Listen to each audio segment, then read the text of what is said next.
અમારો ભરોસો પાસવા જ્વેલર્સ ઉપર છે અને અકબંધ રહેશે. મીનાક્ષીબેન, પાર્શ્વ જ્વેલરી હાઉસ જ્યારે નહોતું ત્યારથી પણ તમારો પરિચય છે, એ યાદોને ફરી એક વખત વાગોળો ને. એ વખતે જ્યારે અમારે સાવ એટલે મારા દિયરના મેરેજ હતા ને તે વખતે અમે ત્યાં આગળ ગયેલા અને ત્યાંથી દર્શનભાઈ જોડે ખરીદેલી. ત્યારે 2 કે 3 જ કારીગર હતા અને દર્શનભાઈ પોતે બેસતા ત્યાં. એ નાની દુકાન હતી ત્યારને અમે ત્યાંથી જ ચાલુ કર્યું.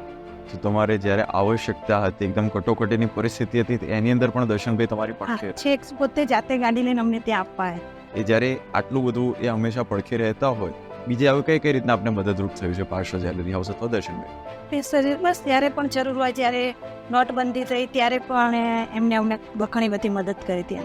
આ ચોથા શોરૂમના ઓપનિંગ પ્રસંગે જે નવી સ્કીમ લોન્ચ કરવામાં આવી 49,999, એમાં તમે જોડાયા છો, તો સમાજની અંદર અલગ અલગ અફવાઓ ફેલાઈ રહી છે, એ માટે આપનું શું કહેવું છે? એ માટે તો એ જ કે લોકો તો કહેવાય ને કે કોઈ આગળ જતું હોય તો એના માટે જ્વેલર્સ થતા હોય, એના માટે લોકો અફવા ફેલાવતા હોય, પણ અમને એવું કંઈ લાગતું નથી. અમારો ભરોસો પાસવા જ્વેલર્સ ઉપર છે અને અકબંધ રહેશે.